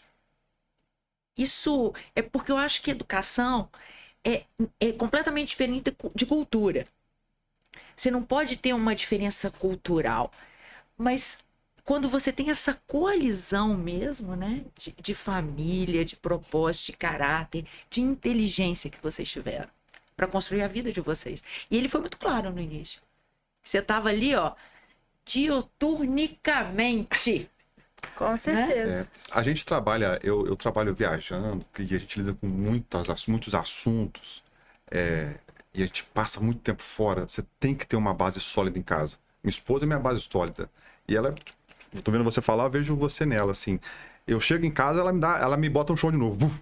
Porque se deixar, a cabeça não pararia, aí você entra numa estafa, você ficaria louco. Então tem alguém que opa, sua vida é esta daqui, ó. E isso é muito importante. E eu digo que a minha função na Terra é amar e alegrar. Uhum. Tem que ser. A gente vindo agora, né? É porque realmente você só ri. Eu falo assim com o Fábio. Que não, isso? mas eu sou brava também. Fábio? Hein? Ela é brava? Não lembro. Né? Você vai dar mole? Isso aí vai dar uma Eu achei que ele fosse falar, não sei. Não, muito bom. Eu sempre falei isso, que a função da Terra é amar e alegrar. Não que a todo tempo eu esteja concordando, amando. Mas a sua energia leva justamente o bem-estar pro próximo. Mas... Eu não aguento ficar perto de gente pesada, de energia não. ruim reclamando. Não dá. Cara, acaba comigo. Não dá, não. Eu aguento tudo, TDAH, eu aguento chatice, sem noção, Que isso, megalomania. gente? Do nada aqui. Mas a energia dele é ímpar. E Cabeça, aí faz a diferença. como diria o Didi, fui ofendido, mas sai no lucro. Tá valendo. Eu acho que Tá valendo. Não é? tem que ser, Renato né? Aragão. Eu tava brincando com ele, eu sempre falo com ele. Eu sempre falava isso com a minha família, né? Que eu sou a palhaça da família. Caçula, temporão, depois de 7 anos, 7 filhas, 7 mulheres, a casa das 7 mulheres. E meu pai também. Meu pai era essa alegria, né? O tempo todo. Meu pai vivia, a gente falava que o papai vivia na flauta. Papai levava a vida na flauta, assim, com muita leveza, com muita alegria. Minha mãe, aquele amor. Então, acho que juntou o amor. Eu falei, eu vim assim, essa função na Terra que eu vejo, né? Que é amar e alegrar. E a gente estava vindo agora, né? E ele às vezes vem, né? Tensão da estrada, tudo. E eu venho fazendo uma palhaçada. E eu acho que isso fala de mim agora. Ah, senão a vida... Não, eu sei. Senão a sua vida ia ser um arroz com chuchu, sem graça. Cara, precisa de gente de luz. Ele tá falando por você só te olhando, enquanto você fala. O olhar dele, a minha visão aqui, estão olhando uma semiótica. O silêncio e o olhar dele pra você tá dizendo muito. Eu sei disso. Que lindo, É, mãe? hein? Que lindo. Muito Estamos bem. juntos, sempre. É isso aí. É uma lição de vida. Parabéns. Isso é ir além. Muito bom. Isso. Muito bom. Muito obrigado por terem vindo aqui. Muito obrigado pelos ensinamentos. Muito obrigado por trazer esse conceito que até então para mim era um conceito científico, cientificamente pensando, eu não conhecia. Tratar a reputação como ciência. E é novo e é legal pensar nisso. Eu sempre falo, né? Eu saio daqui transformado. Isso aqui para mim é um negócio, é mais que um MBA. Cada episódio eu saio com conteúdo, assim, absurdo para mim. Então você também que tá aí, tá vendo, querido? Eu gosto de falar isso. Pelo amor de Deus! Por favor, inscreva-se no canal. A gente tem mais de 50 mil visualizações mensais. Mais 60 agora. 60 mil. Mais 60 mil. E os meus amigos, minhas amigas, não escreve. Vê lá, vê o seu conteúdo. Cara, fica doido. Aí sai pra escrever no papel e não escreve. Então inscreva-se no canal, dá essa moral pra gente. Porque aqui o conteúdo tá muito diferenciado.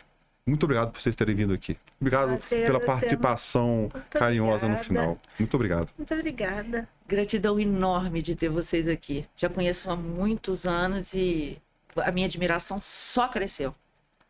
Linda, Obrigada. linda história, linda família. Eu tô encantada. Eu que agradeço, a gente que agradece. Foi uma honra estar aqui com vocês. E sempre que quiserem um novo papo, estamos aí à disposição. Oba! Gente, vou deixar aqui embaixo as descrições, o site. Você tem. O Instituto Informa tem Instagram? Sabe de cabeça? Tem, não vou saber de cabeça. Tá, Você então eu coloco na descrição. Eu gosto de falar, porque às vezes a pessoa tá ouvindo no Spotify, a pessoa já ouve e já sabe. Sim. Quer seguir? Segue a gente no @além-do-mais_podcast, eu @marianomiranda_br. @Desirê_Coure, COURI. Isso. Os arrobas do Instituto, dos nossos convidados vão estar todos aqui na descrição, tanto do YouTube quanto do Spotify. Segue eles lá. E vale a pena conhecer a holding. E vale a pena conhecer a holding. Isso aí. Beijo, Valeu. gente. Valeu. Valeu. Obrigado. Beijão.